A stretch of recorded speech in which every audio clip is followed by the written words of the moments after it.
Hey everybody, welcome back to our channel. One of my favorite episodes coming up next. This is going to teach you real estate investors how you can save almost $400,000 on just 2 properties. You don't want to miss this one. Coming up next.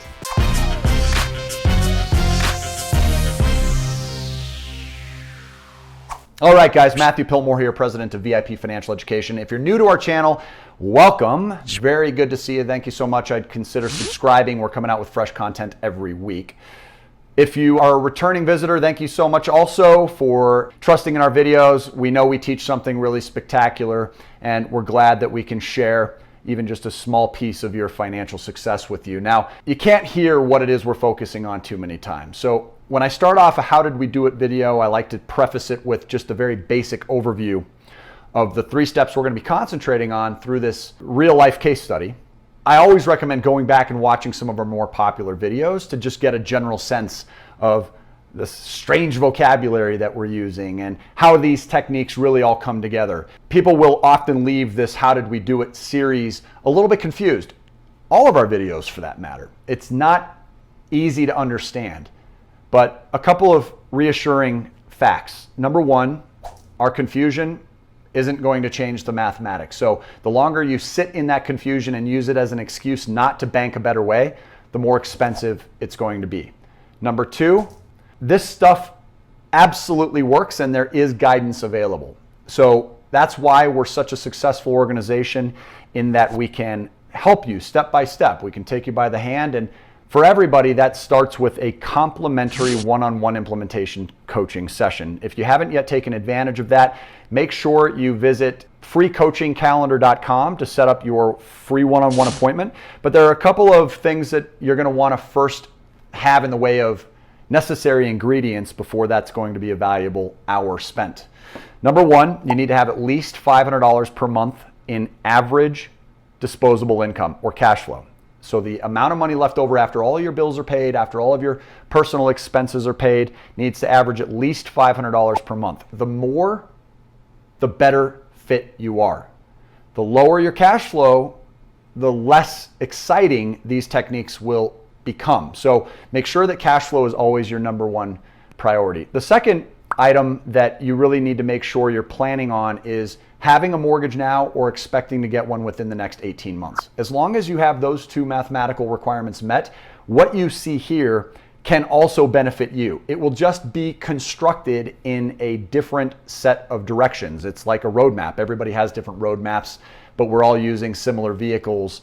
And we're going to talk about that here today, because quite simply, this boils down to 3 very basic steps. The first is optimization of your current credit worthiness. So your credit profile and scores. This is both your personal and your business. And for those of you who have ever had an interest in or are currently active in real estate investing, this is phenomenal because we can actually hide some of the capital that we acquire from your credit.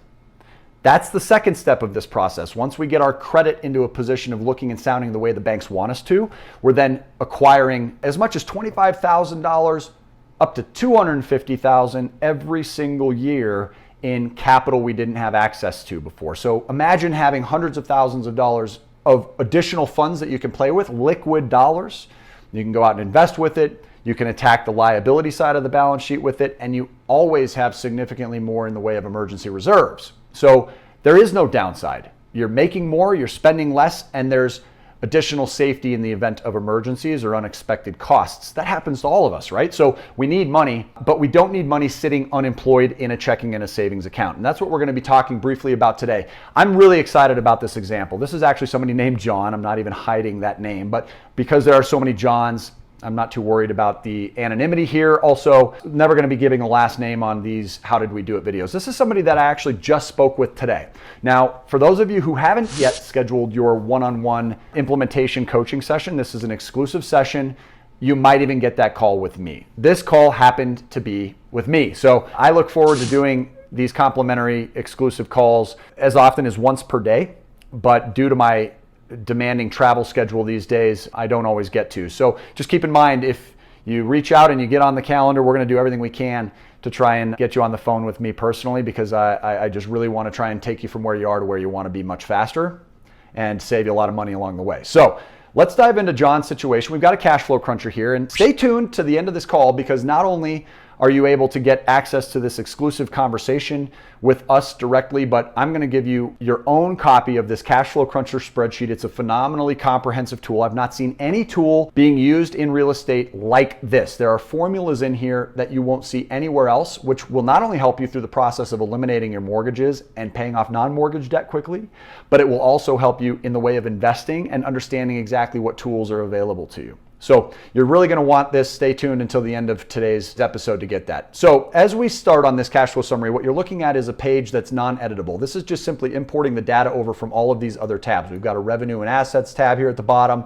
We've got debts next to that, personal and business expenses. And you can see that John did a really thorough job of completing this. This is a first step. So you register for your free session. You then get a copy of your free spreadsheet. You put in some general information that allows us to calculate your cash flow position here, and the spreadsheet does all the hard work for you. And you don't even have to put in any sensitive financial information. I don't need any account numbers, no social security numbers. So we never ever take control over our coaching members' money. Never. It's always you in control. But here's what we're going to be focusing on is a new and improved roadmap. There's something very wrong with this picture. Let's go through each of these fields. We've got revenue and assets totaling $17,450 per month. They're currently paying, however, $5,093 in minimum monthly mortgage payments, along with $1,800 worth of current credit card balances. I also am seeing here a $33,000 principal amount to other consumer-related debts, which doesn't acknowledge any minimum monthly payment. That's unusual. We're going to have to figure out what's going on with that. And we've got both personal and business expenses totaling quite a lot of money, right? We've got $8,700 going out in personal and business expenses. So clearly we're not skimping when it comes to our general lifestyle choices. And yet we're still left with $2,766 every month. This is great. Like I said, the more cash flow above $500 as an average, the better. This will provide us with a quite remarkable outcome. This is going to end up totaling hundreds of thousands of dollars in savings, and I'm going to show you that. You can see here the spread, however, between the net and gross cash flow. This, my friend, is the problem. Look at this. We've got well above 3 times as much gross cash flow over net, which means that this almost $7,000 per month could be theirs if they weren't forced to make these payments every month. That's what we're going to fix. By doing that, we can literally create a position of retirement where they no longer have to go out and work for their income. But we're going to take a closer look for that. Also, it's important to know that John is planning to purchase 20 new properties over the next 5 years. With the contribution from the capital acquisition that we help him with, he'll have more money for down payments, fix-up costs, and general vacancies or emergencies that he otherwise wouldn't have. So this is going to assist him significantly in that process of acquisition.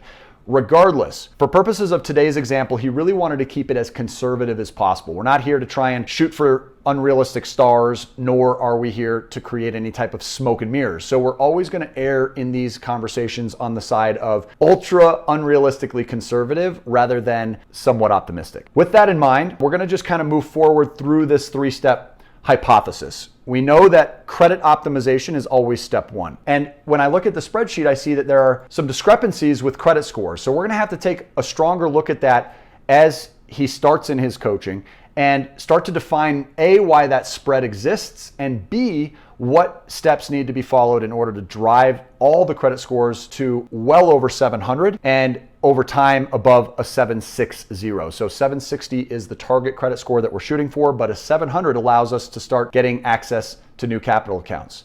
We do have certain capital accounts that will allow him to do some of this right away and hide some of his balances from view. For instance, if I look at the debts page here where we're seeing 2 existing mortgages totaling about $800,000, and we've got a total here on credit card balances of almost $30,000, along with a private loan to his brother for $33,000, which does not have the monthly payments, and I can see why, and I'll talk with you about that as we get to it. I'm noticing here that the $24,000 sum that's being paid out monthly is at a 0% interest rate. Now, how many of us have done that before, where we take advantage of these short-term, low to 0% introductory rate periods?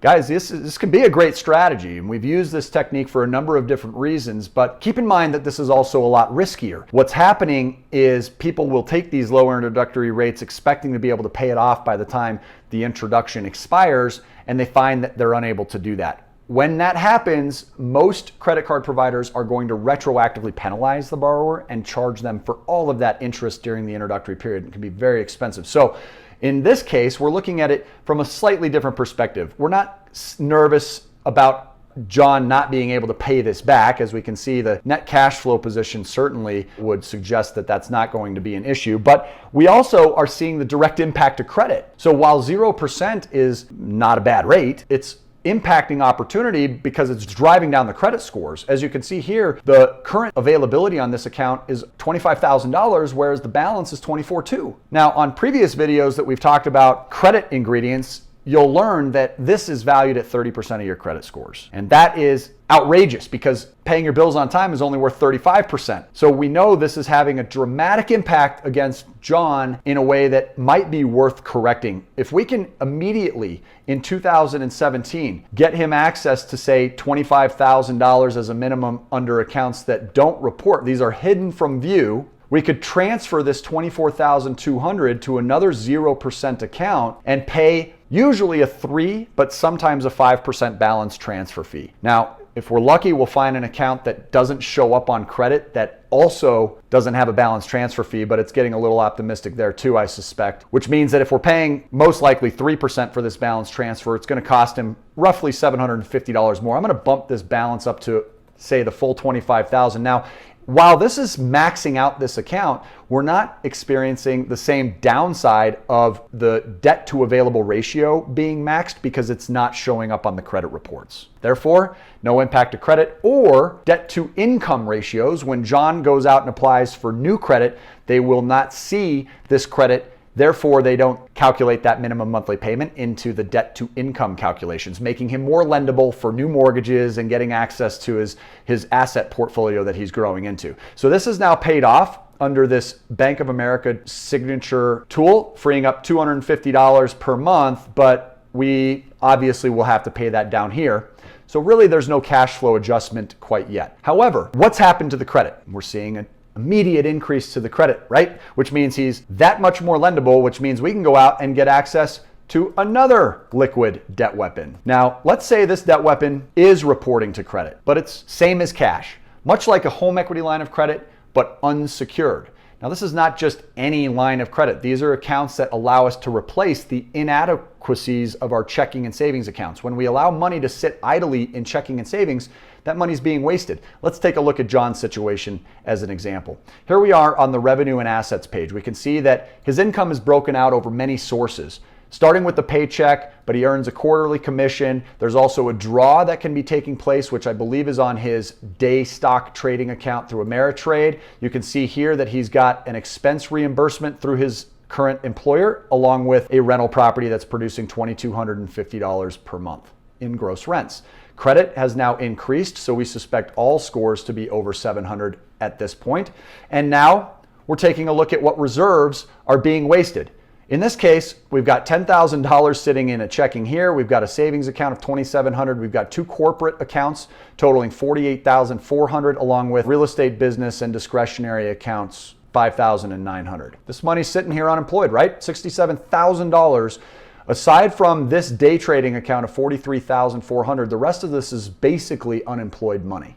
If we were to just take out this one account, leaving us $23,600, we've got a lot of money sitting available to attack and eliminate some of these balances. Now, for purposes of this example, I just want to show you how organically impressive this is. I don't want you to come into this and say, well, I don't have $60,000 sitting in my accounts, so therefore I can't accomplish what Matthew's teaching.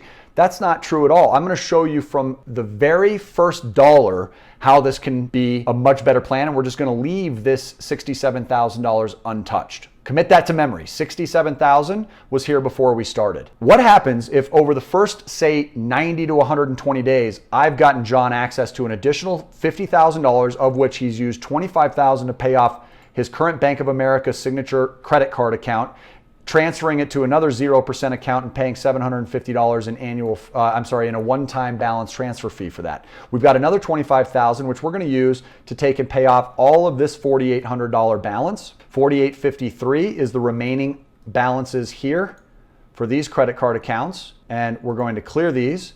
And look at what happens here, folks. Not only do we free up that $250 by attacking and eliminating this, and again, we really just moved it over here, so that cash flow is still being required to pay this minimum. However, this $1,550 is not required. Look at this. That immediately increased his cash flow by over 50%, folks. My friend, $4,316 that was previously just escaping his fingertips because he was allowing these accounts to revolve. It's not a lot of money, but it's still impacting his cash flow. It would have been paid off fairly quickly given the amount he was paying, roughly 3 to 4 months down the road. And if we were waiting to get this cash flow into a position to do that anyway, to get this debt weapon, then in that case, this money would have been paid off as is, which means that he no longer owes that $4,800 because we've been paying those large payments along the way. I would normally encourage him to make just the minimums, but given their current cash flow standing, that was probably not a bad idea for them to pay $1,550 per month over the course of 3 months.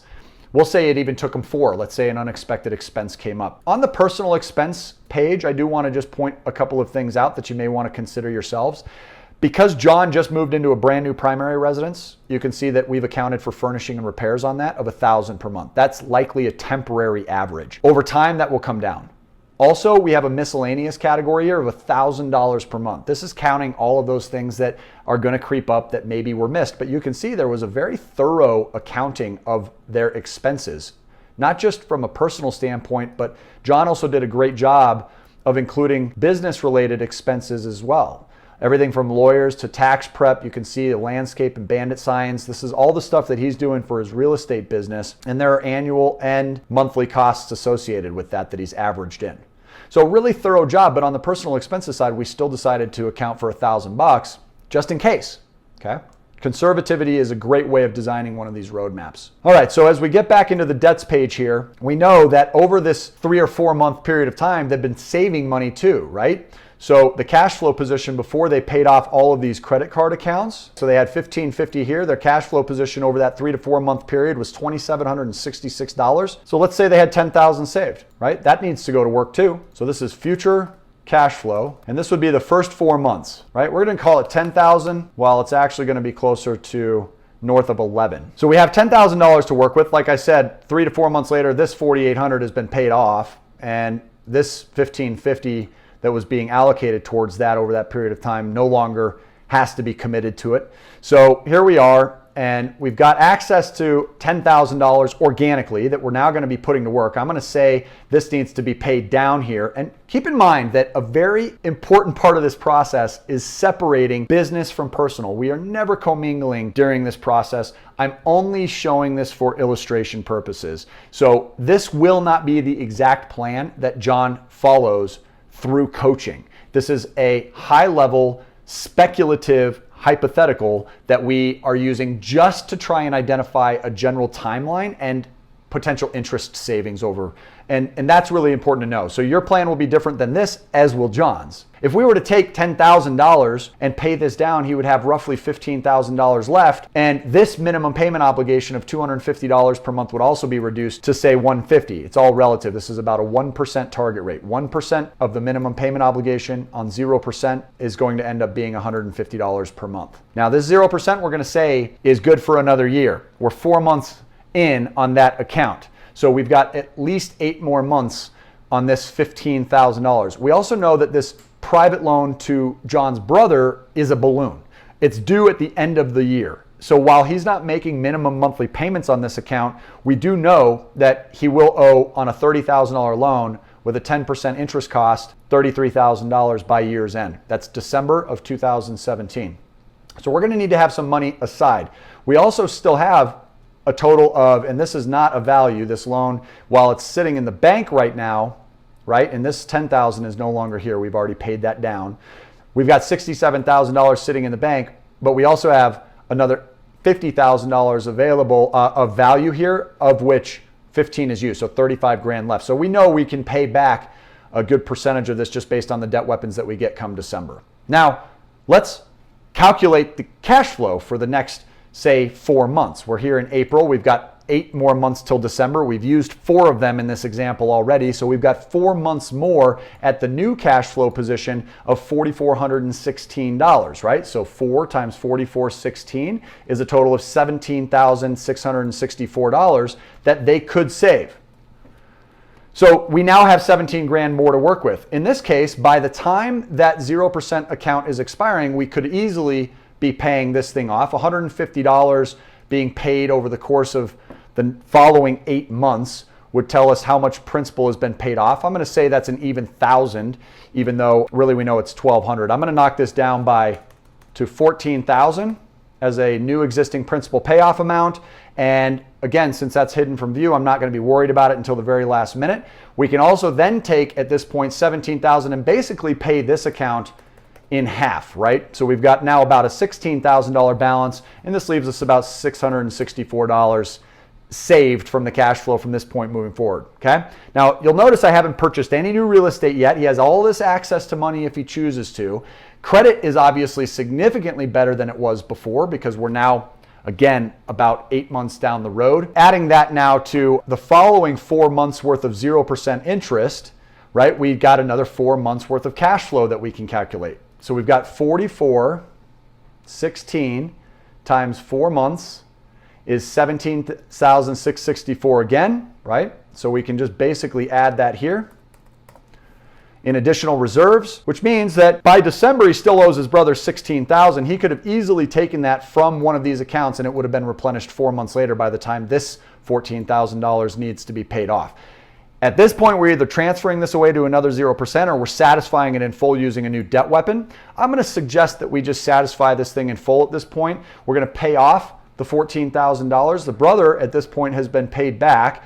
That leaves on this reserve side of things a total of $1,664 plus the $664 from before. And we owe at this point that $14,000 with a new debt weapon that we've paid off. Now, this is a completely liquid tool and it is not 0%. In many cases, these will range from anywhere between 5 to as high as 15%. So it's not that we're looking for terrific interest rates. What we're doing is we're going to minimize the interest costs. As John is paid, we're going to start the paycheck parking process where all of this revenue that's coming in every month, totaling $17,450 from these sources here, $17,450. Normally that goes straight into the bank, right? He's depositing that money into one of these checking or savings accounts. And then as the money's needed, he's pulling it back out to make payments to his bills. And the amount of money that's left over after all of his debts have been paid, minimum payments, and after all of his personal expenses have been paid, including all discretionary expenses, traveling and gifts and clothing and furniture and all these things, is $4,400. That's left over. So we know that if we were to take that starting balance of $14,000 on a calculator here, and we imagine the paycheck parking going in, paycheck and rent check parking going in, and all the expenses getting paid out, $4,400 is left over. So we can divide it by that cash flow percentage, by that cash flow amount, and it will tell us roughly how many more months this will take to pay off. And as you can see, it's only 3.18 months. So in less than 3.5 months, including interest costs, this is going to be paid back to zero. Okay, so here we are. We're roughly 15 and a half months down the road, and 100% of John's non-mortgage related debt has been paid in full. And we not only have the money that he originally had still in the bank, but he has $2,000, $2,300 more than what he started with. So he's 100% non-mortgage debt free. His brother's been paid. We paid off all of the credit card balances, over $30,000 worth, and his cash flow position has gone up from just $2,700 to $4,400 per month. Not bad, right? In just 15 and a half months without making any more money, guys. He could have easily gone out and purchased another piece of real estate, or 2 or 5. We're just assuming he didn't. He wants 20 properties over the next 5 years. Now, what do you think is happening with credit? His credit is phenomenal. We continue to just get access to more and more money. So what happens if in 2018, we're able to get access to an additional $100,000 worth of liquid debt weapons? And let's say that in 2019, it's another $100,000 worth of liquid debt weapons. Guys, we were getting these debt weapons when the economy was worse than it's been since the Great Depression. Record bad economy in 2008, 9, 10, 11, 12, and we were still getting access to these debt weapons. How is that possible? Because the banks are in business to lend. Who do they lend to? They lend to people who look and sound the way that they expect. And that's what VIP does better than anybody, is helping people get into a position to create the best chance of being approved for these types of accounts. It doesn't guarantee an approval. That out of the last 19 debt weapons that I've personally applied for, I've only been approved for 12. So there is no guarantee of approval. I mean, what we do best is put people in a position to be approved. Why is it that the banks were lending in the worst economy of all time? Because that's what they get paid to do. So make sure that you're one of them. The economy will never stay how it is now. That's a fact, no matter when I say it. So expect change, and people are forecasting things to get really hairy. You want to make sure that you're in a position to survive that type of situation, and the way you do it is how I'm describing here. Now we've got access to all this money. Let's talk about these mortgages before we get too far along. Okay, so we've got a mortgage, we've got a primary, and we've got an investment property. This was their previous primary. Now we have a new one, and you can see that the loan sizes vary. There are arguments on both sides of the equation that I'll be discussing with John regarding which to pay off first. But I'm going to attack this $262,000 mortgage first on their new rental property. We've got even a slightly lower interest rate on this, but because the loan is less than half the size of the $550,000 primary residence, we know that we're going to free up this cash flow much more quickly. We started with a $267,900 loan amount, $267,900, and they acquired this mortgage. What they did was they paid down this loan far enough to where they could refinance it into a loan that cash flows on this primary residence. They're now earning $400 or $500 in cash flow,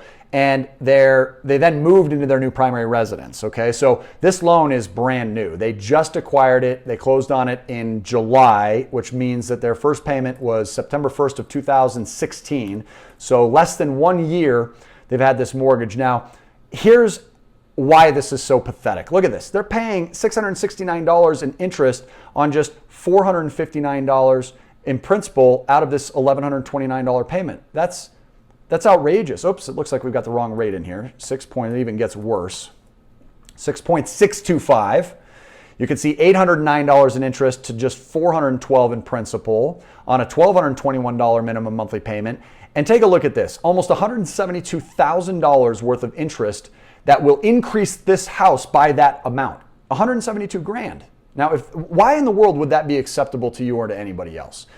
Obviously, it's not for John, which is why we were on the phone and they're getting started with coaching. You can see here that if we were to fast forward to today's date of 4/1 of 2017, and then we jump ahead by that 15 and a half months, right? So that'll put us at about month 24, payment 24, which is August 1st of 2018. Now all the non-mortgage related debt has been completely paid in full. We're going to suspect that John, over the next 5 years, acquires 2 properties. We're going to incorporate those in, and we're going to cash flow those $500 per month. Now, while John thinks that that's ridiculously underestimating him, and I agree, it will still allow us to keep a really ultra-conservative example moving forward and show just how magical this works, even if we're using numbers that are well below what he's going to achieve. So we're going to start with the first, say, 1.5 to 2 years, applying the initial lump sum payments. And the way we do that is we calculate what's called an MLS. And we talk about this in our other trainings as well. The MLS is an acronym for maximum lump sum. And this is the amount that we can safely borrow from these debt weapon tools that we just helped them acquire over the next 15 to 18 months that we're going to start borrowing from in order to attack the balances on these 2 mortgages. So we're basically turning the banks against each other. And what we're going to do is we're going to borrow based on a monthly multiple. Now, if I have a cash flow or a calculator here, and we were to take, say, a 4-month multiplier in this case, which is a conservatively low multiplier, we're going to take 4 months times their current cash flow position of $4,416. That number would be $17,664 every 4 months. We know that through paycheck parking, based on their current income, that approximate dollar amount is paid off through paycheck parking almost every month, which means they're going to pay ridiculously low amounts of interest on this and save ridiculously high amounts of interest on these mortgages. We're going to flip the mortgages upside down, the amortization schedules. So watch this, okay? Starting on that first 24th month payment of August 1st, 2018, we're going to take this sum of $17,664 and we're going to apply it here. And immediately you'll see that we've saved them almost $30,000 worth of future interest costs, reducing this property's total expense or total cost, the price tag, down by almost 30 grand.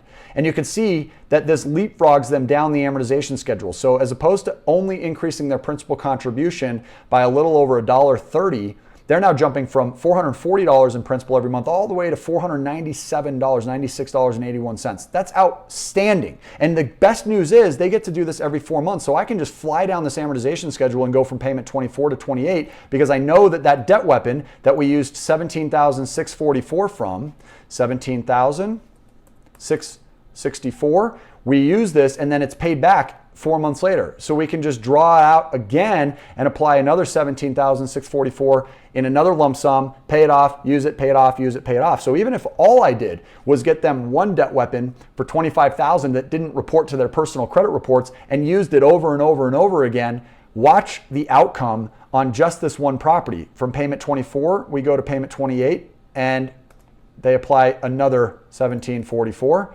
We go from 28 to 32.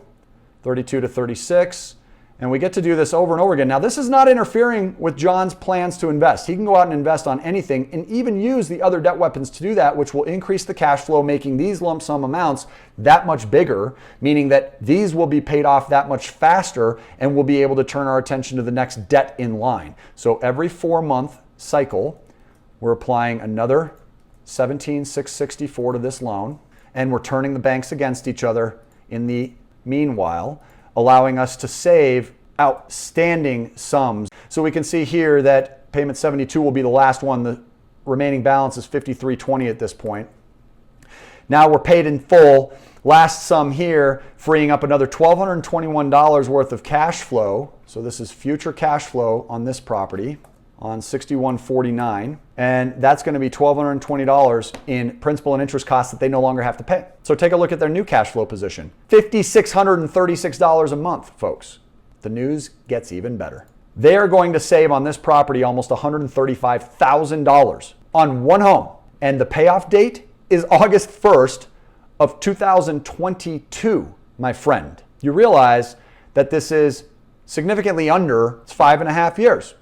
Okay, so we're between 5 to 5.5 years, and this property is completely satisfied in full. And the total number of payments saved is 288 payments. They've saved almost 300 months worth of payments on this loan. Not to mention their non-mortgage related balances have been paid.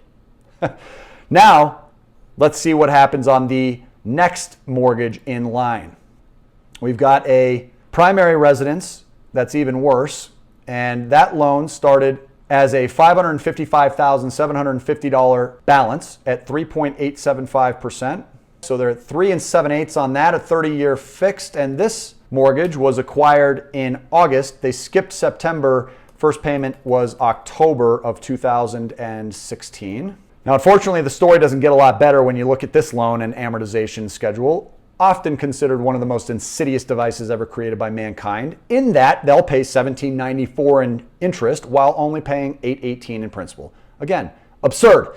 Don't be foolish and fall into this silly little trap. I'm going to fast forward to August 1st of 2022, which is when they are free and clear of non-mortgage debt and investment property balances, assuming they don't buy any more properties, which they will. Again, we're 5.5 years down the road. Listen, I didn't even add into this equation that they've purchased 2 properties over that time. So let's make sure we give them credit for at least 2 properties between now and 5.5 years from now. So future cash flow on 2 new rentals is going to end up totaling $1,000 between both. That's the aggregate of $500 a piece net. That's after principal, interest, taxes, insurance, maintenance, management, any type of emergencies, etc. So we've got $1,000 per month on average on those 2 properties. He's not settling for less than that. I personally don't think you should either.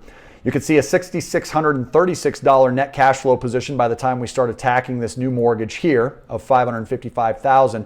I'm going to scroll ahead though, because you can see that as of August 1st of 2022, once we've applied that last lump sum to the existing investment property, they've already paid this down to $491,560. Okay, after a total of 71 payments, they've only reduced this by less than $65,000. Ridiculous. So what we're going to do is start to flip this upside down, and we're going to do it using the new and improved position here, 6636. If we kept that same 4-month multiplier, 6636 times 4 months, which this will change depending on your situation, depending on which debt weapon we're using. It's not the same for everyone. Don't use a 4-month multiplier. You'll likely be doing it wrong. $26,544 would be their new grand lump sum amount. I'm going to just call it an even $25,000. This has been paid back to zero.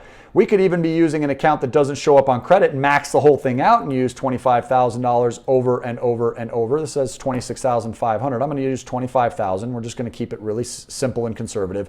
And we're going to say there's no reason to do that. I don't even know why I'm keeping it conservative. Forget about that. They're making an extra $1,000 in cash flow on these properties. I'm going to count them. So I'm going to use the whole amount, $26,544. I'm sick of making things conservative when it's that much better in reality. So we've got $26,544 starting on August 1st, 2022. That one lump sum amount alone just dropped the price tag of their personal home by almost 40 grand. We're going to jump from payment 71 to 75, and they get to do it again because it's paid to zero. And then we get to do it again on payment 79 because it's paid back to zero. And we're going to do it again on 83. And we're going to do it again on 87, and so on and so forth until this current brand new 30-year loan is entirely wiped out, saving them a ridiculous sum of money. I've gone well over again. So this last dollar amount is going to end up totaling $17,555. Now we're paid to zero on their primary residence. Check it out. $219,737.82 that they no longer have to pay on this property, knocking the price down by almost $220,000, almost $250,000 back in their bank instead of being used by the banks. This is amazing, guys. Add that to the savings that they got on their last property, the investment home of $135,000. Add that to the non-mortgage related interest costs saved, and you're getting upwards of almost $400,000 prevented on just 2 homes, and they want to do this on 20 in just the next 5 years. Guys, to do it any other way is just stupid. Now, I told you that I was going to give you your very own copy of one of these cash flow crunchers. Go to cashflowcruncher.com and you will immediately find a very easy new user registration.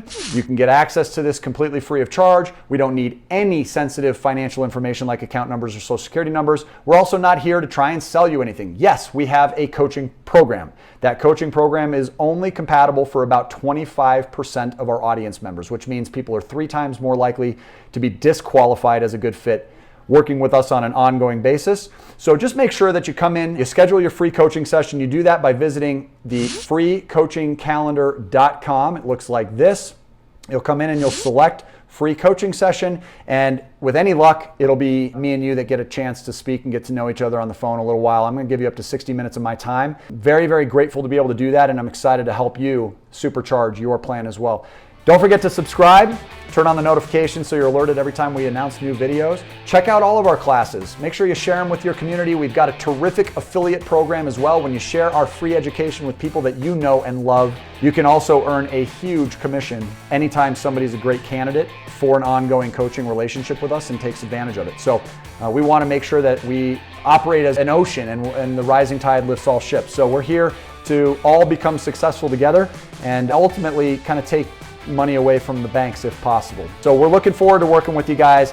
Get signed up for your free coaching session. Get your cash flow cruncher filled out. We'll look forward to our hour conversation with you and get you rocking and rolling on the fast track. We'll see you on the next video. Take care.